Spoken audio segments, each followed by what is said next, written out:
Absolutely. Hi, welcome everyone. This is Lainey. I'm the big voice coming at you. You can't see me, from the library marketing team at HarperCollins. And we're really glad you joined us because we have a very special interview today. We're joined by Sara Nelson, VP Executive Editor at HarperCollins Publishers. And she has a special guest in the studio today. She has her author. We have the author of the number one New York Times best-selling book, The Tattooist of Auschwitz, Heather Morris. Welcome, and we're so excited for this conversation. Thanks. Thank you so much. Delighted to be here. Thank you. So, Heather was a great discovery of mine. Can I say that? I've been at Harper about a year, and I had been an editor in life only for about a year, and I stumbled on a manuscript that was called The Tattooist of Auschwitz. It came to me through its publisher in the UK, and Bonnier Zaffer, and I got this manuscript, and I read it in my office on my computer for the first 30 pages or so, and I thought, and I did what I always do when I really love something. I said, I have to go home and get in bed and read this now. I don't care that it's 11 o'clock in the morning. That's what I do. So that's what I did. And I had to have, my husband reminded me of this just today. He said, you couldn't stop talking about this book. This is what you talked about until you had locked down the deal and you had the book for Harper. So I'm especially thrilled because it was it's like your first child, and that it's grown up and done so well in life. Thanks to you. Well, thanks to the book and thanks to you. And so Heather and I didn't meet until a little bit along in the process, though we communicated through the pages of the book. And so I just wanted to introduce everybody to Heather and to ask some questions and have a little conversation about the Tattooist of Auschwitz and the man behind the Tattooist of Auschwitz, Lale Sokolov. Before we start, I want to thank the Forest Hills branch of the Queens Public Library. I know you guys have been a huge fan of this book, and I'm sorry that you're not here in the studio with us, but I understand that you are watching in a group at home. So thank you, and we are really happy to have you and everybody else here. Just a reminder, if you're listening in, you can ask questions, and at the end we'll reserve a little time for Heather to answer a few. So I'll be waiting, and I'll cut you guys off for some questions. Okay. So let's start with how this book came to be. This is your first book, your first published book, right? So you were wandering down the street in Melbourne one day and... Yeah, I found it in the gutter. No. But nearly. Mm-hmm. I had a coffee with a friend, casual meeting, and she just simply said to me, by the way, I have a friend whose mother has just died. I went, oh, I'm sorry to hear that. She said, yes, but his father has asked him to find somebody he can tell a story to. Would you like to meet him, because that person can't be Jewish? You're not Jewish, she said. Do you want to meet him? And I said, yes. That was a requirement, one of Lale Sokolov's requirements. Absolutely. So you said yes. I'd love to. Sure, why not? Yeah, let's line it up. But you had no idea what the story was? No, I didn't. Okay. And so you called him? Or? I knocked on his door. Mm-hmm. And it was exactly a week later, I knocked on his door, and this 87-year-old man stood in front of me with a dog on each side of him. And he couldn't lift his head up from the floor. He didn't look me in the eye, he just said the word come. Mm-hmm.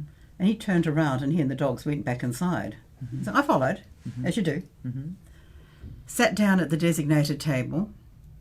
He then disappeared again with the dogs into the kitchen, and then came out and gave me the first of many very bad cups of coffee. That was my introduction to Lale Sokolov, bad coffee. Uh-huh. He never once asked me how I wanted it. I was getting it the way he presented it. Mm-hmm. Now, the reason he couldn't look at me was because he was so grief-stricken. Mm-hmm. His wife, Geeta, the love of his life, had died only a few weeks earlier. Oh, it was right that early. Yeah, that recent. Mm-hmm. And he wanted to join her. Mm-hmm. But before he joined her, he wanted somebody to hear his story. Mm-hmm. Mm-hmm. Not about the fact that he had been the tattooist, the tatuera, but he wanted to tell the love story of Geeta, the 18-year-old girl whose arm he held while he was stabbing numbers into it, dressed in rags and her head shaven, unbathed for weeks. And he was telling me 60 years later, I knew in that second I would never love another. That was the story Lale Sokolov wanted told. For just to step back for a second, to those who haven't yet read the book, the Tattooist of Auschwitz, the story is about the love affair between Lale and Geeta and how they protected each other in the camps. Lale was taken to Auschwitz concentration camp and made the tattooist because he spoke a lot of languages, and he was a very dapper, charming, collegial guy, and even the Nazis could see that he might be of value to them. So he was given the rather dubious honor of being the tattooist and to defile his fellow Jews with these numbers, which were obviously the symbol of the concentration camp and of the Holocaust. So one day he was doing his job, and his job afforded him some slightly better treatment than the average inmate. He had a little bit more food and a little bit more freedom, and lived in a slightly better cell block. But he also could interact with people, and so, as Heather just said, one day in the line there was this girl in the line, and she presented her arm to be tattooed, and it was like you see in the movies, right? The rest is this book. So you walk in there, you say, "Hi, I want to hear your story," and then what? I mean, did he immediately spill it out? What happened? Yeah, just quickly, I need to say that Lale and every survivor I have met from the Holocaust, and I've met many, so privileged, they all say they survived because they were lucky. That word luck and lucky comes up in every conversation I've had. And Lale would have used that immediately too. He started literally rambling, but he had this delightful Eastern European accent which just had me spellbound from the get-go. I couldn't make sense of what he was saying. He was using phrases and words that were foreign to me, including he would slip occasionally back into either Slovakian or Russian or German. But all I knew at that first meeting was, you're a lovely old man. I'm enjoying being in your company. I'll listen, you talk. So I'm getting snippets, these tiny little vignettes, never completed. But there was enough there for me to say to him after 2 hours, I think that's enough. Can I come back and see you in a few days? And he said yes. So no recording material. I was not interviewing him. I was sitting, listening to him. And so I came back. And I kept coming back for 3 years. For 3 years. So every couple of days for 3 years? After a while, once he got past that stabbing grief that he was feeling, and he stopped saying the words that greeted me every time I met him. Have you finished my book yet? Hurry up and finish my book. I need to be with Geeta. And it was after 3 or 4 months when he got to know me, and he met my family, and he understood who I was and what I could bring to telling his story, that he stopped saying, I want to be with Geeta. And he started reconnecting with the Jewish community. And he started unburdening. And he started telling me the trauma, the pain, and the guilt, the survivor guilt he had. And it came out after many months. But up until that point, it had been clinical, matter of fact about what he'd seen and experienced. And by this point you were taking notes or taping, right? No, not for a good 3 or 4 months. I was having to race home, jump on my computer and try and remember it. Right. And hear these foreign words which I couldn't even find when I Googled them because I didn't know how to spell them.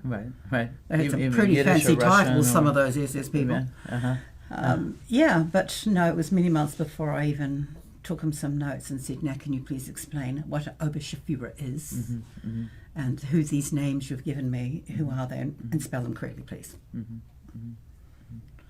And so when did you start to see this as a book? Were you thinking that you were going to write it as a screenplay first? I know you had been interested in doing screenplays. Yeah. Uh-huh. It was always going to be a screenplay for me. I never knew how to write a book, never considered I could do that. But I had done some training in how to write a screenplay. I'd learned that there's a formula, here are the rules, stick to them, and you'll be fine. So that was how I was writing it. And I'm delighted that, of course, he didn't get to see the book, but he saw many drafts of the screenplay and he signed off on it, trust me. He signed off on the screenplay, so he really never understood that it was going to be a book. Nope. Wow.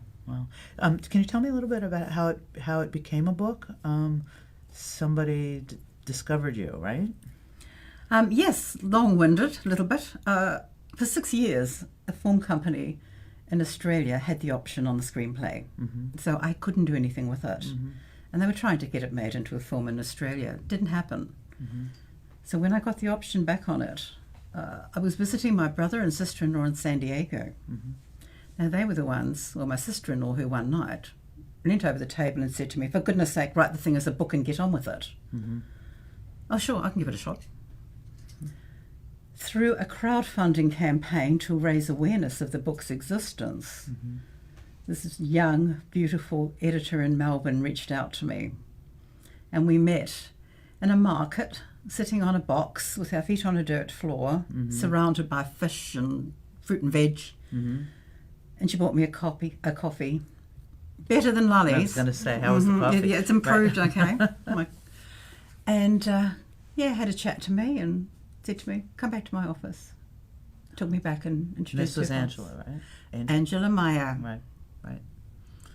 A genius, right? So Absolutely. she saw it and she said, we can work on this together. We can work on this. And exactly, her words to me were, when I said to her, can I write it? Were, we think you've got the chops to have a go. Thank you. Okay. So I had a go. The result. Right. Well, so when I got it, it was it was not yet published in the UK. I think it had been published in Australia, but it was not yet the phenomenon it was about to be.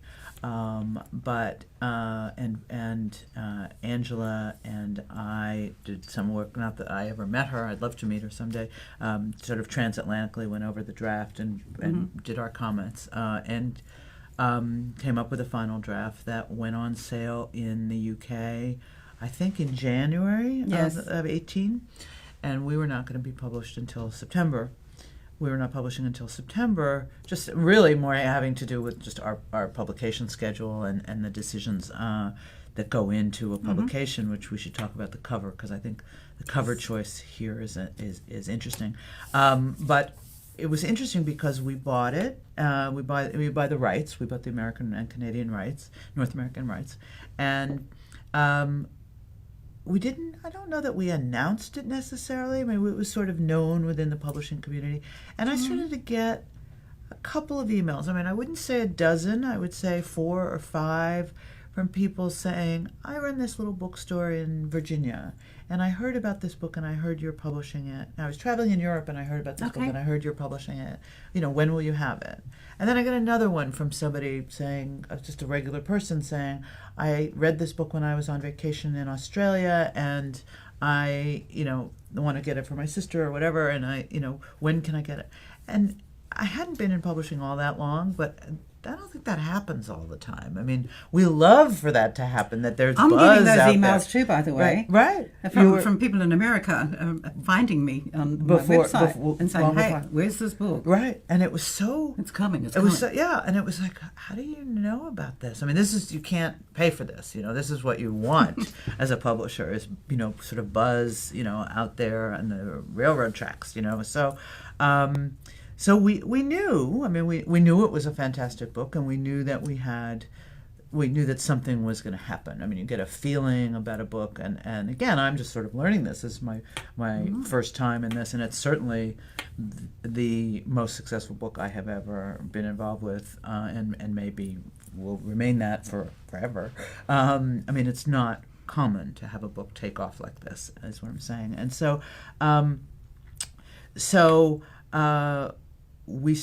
we chose a cover, which I don't know if I ever told you this about the whole complicated choosing a cover. Okay, I had, as I said, only been an editor for a couple of for a little over a year. I'd only worked directly on maybe 3 or 4 books before this. So we have this book called The Tattooist of Auschwitz, and we take it to the art department. Our art department here is wonderful.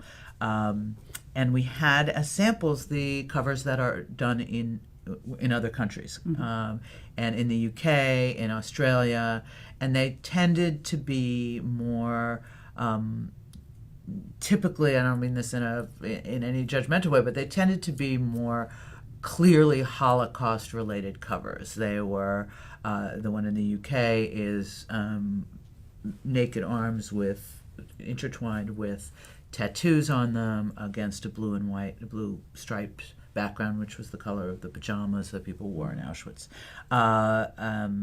The Australian is the it's very even dark more one. austere. It's just very the hands grim, just on a black cover. So I didn't really know what I was doing. So I said, well, those look good. They look fun to me. And we have a lot of meetings here about these things. And I mean, every decision, what I've been learning in this job is that every book takes a million decisions. I mean, whether they're right or wrong doesn't matter, and you don't know if they are, but the cover, the type, the size of the book, the fact that we published originally in paperback original, whereas a lot of books are the sort of mainstream ideas to publish in hardcover. There are reasons that you make all the various decisions that you make. And so with the cover, our associate publisher, Amy Baker, kept saying, that's not the cover. That's not the cover. The arms, the stripes, that's not the cover.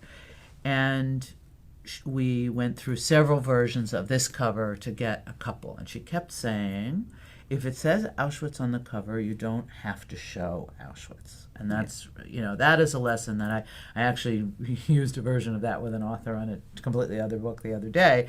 I mean, if you don't have to make it, if you say it, you don't have to show it, and if you show it, you don't have to spell it out. So, and we did feel that the strength or the interesting thing about this book was the personal nature of it, the romance of it, and the backstory. So this was a way to show that this was a book about people, not about being Jewish or war or historical, academic.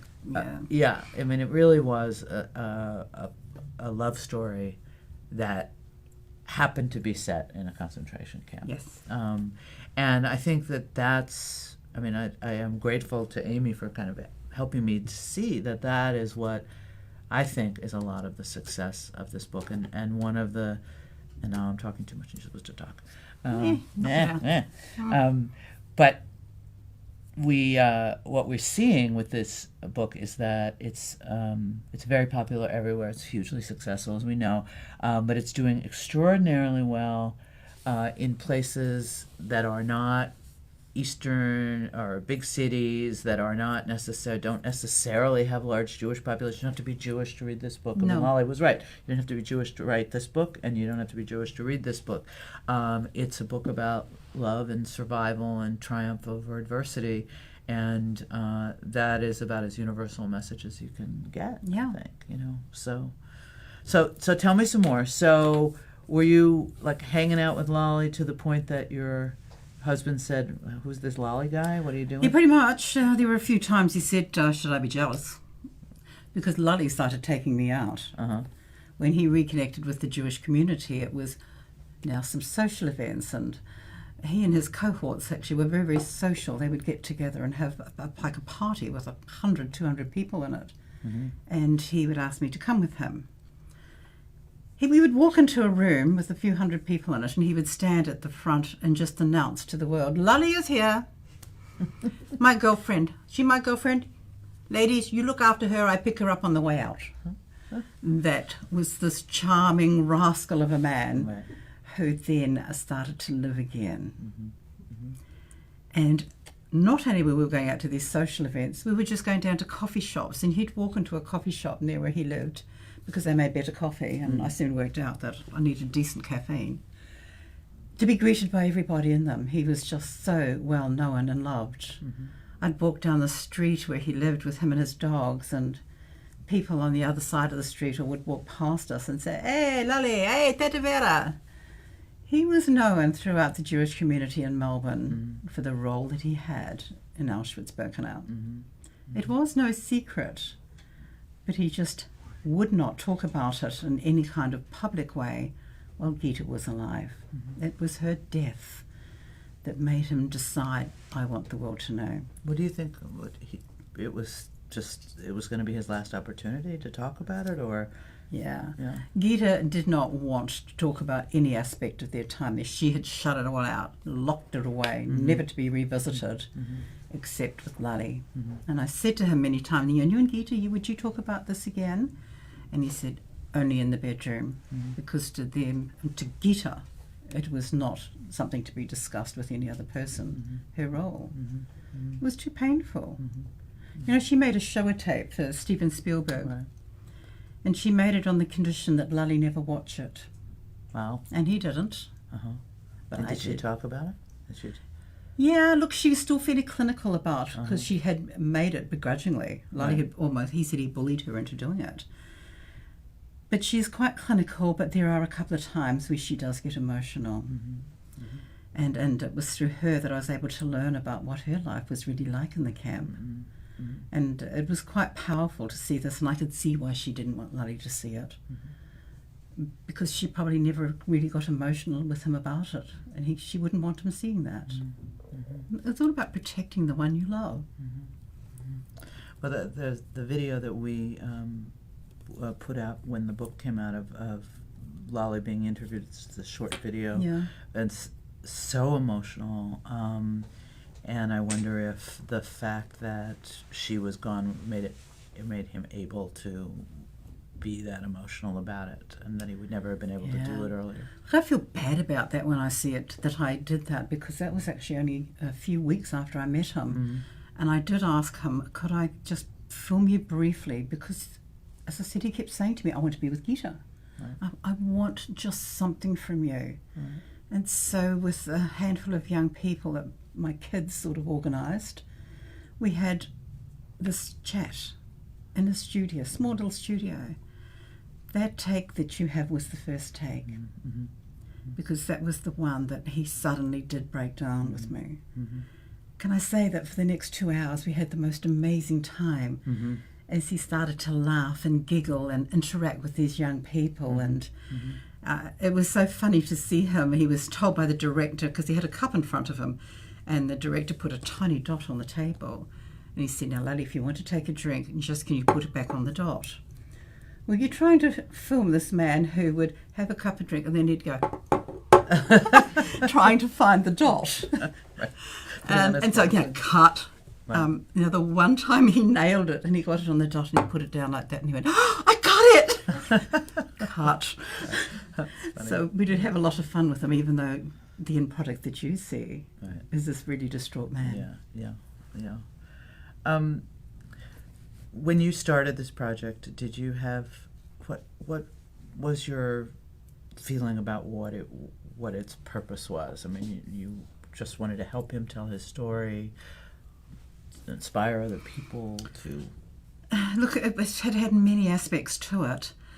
As I said, I wrote it as a screenplay because I thought that this story of love and of hope and of courage and survival needed to be played out on a screen. And so, it will be. We'll get back to that. We'll get back to that. Okay. And then when I turned it into a book, it then became, well, how do I then make this relate the same way that I had seen it played out visually? And thankfully, the amazing editors and publishers that I had agreed let me write it the way I wanted to write it, which was in Lale's voice. To me, it was so important that you, the readers out there, you actually had no idea who I was, who wrote this story. Because it might be my book, but it's Lale's story. And so telling it in that way still took many years, of course. But something tells me the timing was right, and that coming out 10, 12 years ago may not have had the same impact. Don't know what, just my gut feeling.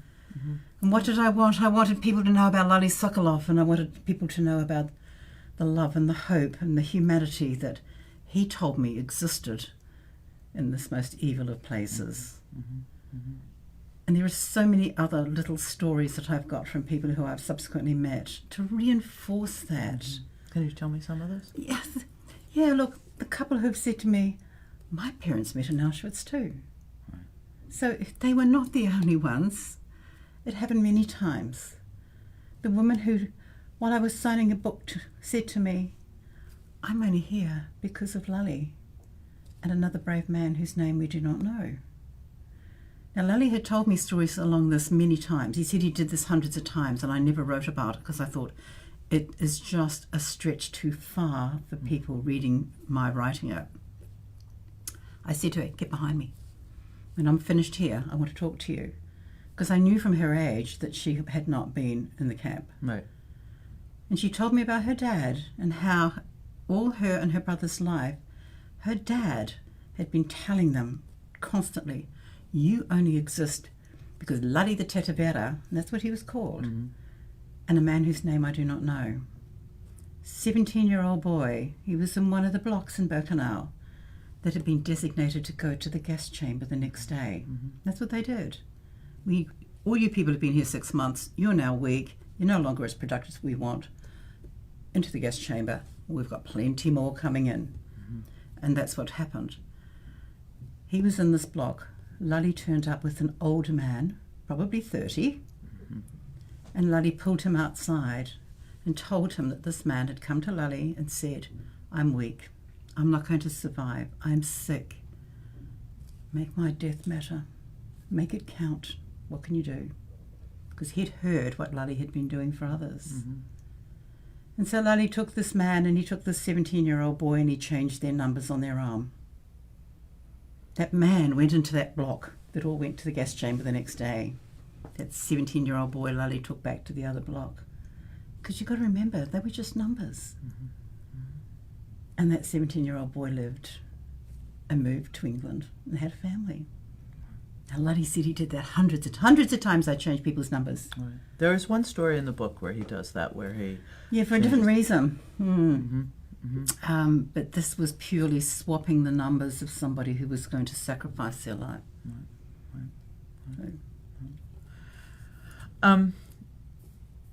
What has been the most surprising reaction you've had to the book? That it is being read by people and it is having an actual effect on them emotionally in terms of, I'm going through a tragic or traumatic time in my life and I am now reading this book and it is giving me hope. Yeah, they all get the love story. It's there, splattered on the page and on your cover. But they're also finding what I hoped they would, which is that whole notion of hope that you can continue, can get up the next morning. And some of the emails I've had from people, and I get thousands. You get thousands? I get thousands. And they tell me about a time in their life, which is happening right now. The couple in England who hadn't been able to have a baby, a child, for 10 years, had a baby, and the little boy died after 16 days, and how he walked away from his marriage and wanted to give up because to him, he'd lost all hope in having a family and being able to have a successful relationship with his wife. He read my book, went back and gave it to his wife and said, read this.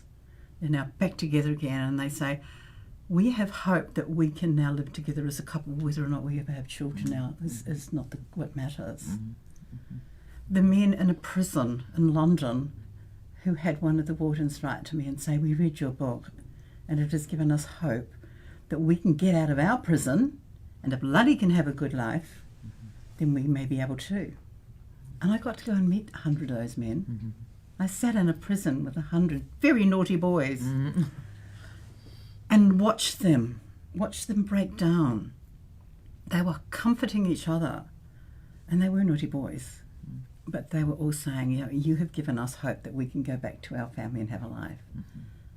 And they're asking me to write and sign books to my mum and say, Mum, I'm sorry, I'm here, I won't come back again. To my wife, I'm so sorry, I promise I'll help out with the kids as soon as I can. Wow.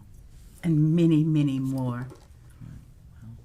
Can you talk a little bit about the movie? I gather the It's movie. not going to have Ryan Gosling in it like Lale wanted. Right. Oh, He's that's too right. old. Right. He wanted Brad Pitt, didn't he? Oh, he went from Brad Pitt. When I pointed out he was too old, he then... Because Well, we Lale had- was, what, 20 years old or something? When they went in? 25. Yeah. And he settled on Natalie Portman to play Geeta. Heads up, no question about that one. And it was some of the most amazing times I had with him because we had to then start going to movies. Right. Who was going to play Lale Sokolov? Right. Many I took him to. Many I He's going to pointed play out. Heather Morris. in the Yeah. movie. Move on, love. But he would just sit there and look at me and go, "What were you thinking?" Until we saw The Notebook. Ryan Gosling, naked from the waist up, ladies. He's on the screen and Lale's on his feet. That's me. He should be me. That's hilarious. You down the front, turn around, look at me, look at him. So funny. Yeah, Ryan Gosling, who now too old to. But so what? They're working on a movie, as I understand. It's going to include not a some of the movie. backstory. They're working on a mini-series. Oh, I'm sorry. So we're going to go to television, first stop anyway. Right. And a 6-part mini-series is being in development now, as we speak. And Are you involved with it? I am as the script consultant. Right. So yes, they rejected my screenplay out of hand, brought in the professional, as they should. All right. But I'm working with her, and I've spent some very intense time with her. And now we just communicate. In fact, I saw her only less than 2 weeks ago in Australia. And I've seen the episode breakdown. Has me cringing a bit. And So there is stuff about your backstory and your relationship with Lale. yes, they have I think that's decided would be that interesting, though, don't you think? I mean, I know you're self-conscious about it, but the notion. I mean, there's a story within the story, and one of the things I think that makes this book so successful, in addition to the words on the page, is the backstory. Is the fact that you knew Lale, that you spent this time with him, that you came in not knowing really very much at all about Auschwitz, and and that it changed your life at the same time that it that's the changed his biggest life. surprise to me that happened. I thought the book just stood alone, and if ever I was talking about it, I'd be talking about the book. And so it came as quite a surprise to me, and I don't think I knew how to react initially when people in the audience would then ask a personal question about my time with him, and I was having to do a double take. Oh, really? You want to know about that? Right. But that just kind of snowballed until the two did become entwined. The story and the telling of the story. Right. So they've written it into the miniseries, haven't they? Yeah. We'll see. And so this is. I won't hold you to it. They're working on it. We will see it one day, not too long. They're from hoping now. this time next year. This time next year. Yes. On television. On television. But we don't know where yet because That's they're all fighting over you. So how has this changed your life? I mean, in terms of the publication of the book and the writing of the book and the meeting Lale and then having a book that is a worldwide sensation. I mean, it's not just a good book. It's not just a successful book. It is a phenomenon. You're the same sweet New Zealand girl you always were. I know, but how has it changed your life? Oh, absolutely it has. And not so long ago, my husband said to me, "This isn't how I saw our retirement panning out." And I'll suck it up, princess, and come on, we're on a nice roll here. My children say to me, "Does that mean you're not around as much to help out with the grandkids?" Yeah, sorry, you had them, you bring them up. So how it's changed my life is the amazing people I now get to meet. It's not about where I am and how many hours I have to spend in a plane to get where I'm going. It's when I get to the end and these amazing people I meet. And yesterday I had this experience of being in a town not far from here, Wilton, in Connecticut. And that day, an evening I spent there, will stay with me forever as a huge number of people, 400 school kids to begin with, who were just so respectful. High school kids or middle school? High school. High school. And then I think there was 400 plus adults in the evening at an event, and how they were so warm and beautiful and wanted to know about the story and me. And that's what to me has changed, the fact that I meet amazing people. I've got a whole swag of business cards of people. And I'll try and keep in touch with them because I love those relationships, just like I love the fact that you and I connected in Frankfurt. Over a few bottles. Over a few bottles of something. At least it wasn't Slivovitz. Right. Slivovitz in Slovakia. Right. Bad for my liver. Good. Okay. I wonder if we have questions from the audience? We have a lot of love, not only for the book, but a lot of people are just saying thank you for this conversation. I think they find it really interesting. Somebody said that it's captivating. They just want to listen. So I know you talked about what is unique about this book, that you had this relationship with Lale, but why was it so important to him to have a person that was not Jewish tell this story? That was his hard and fast rule that he gave to his son, because he wanted somebody who had no baggage, no backstory of their own, that had no connection to the Holocaust. And I doubt if there's a Jewish person alive that doesn't have a connection somewhere to the Holocaust, because he wanted his story told, and he wanted it told in such a way that it would reach the wider reader and community, that it wasn't being told in a Jewish way.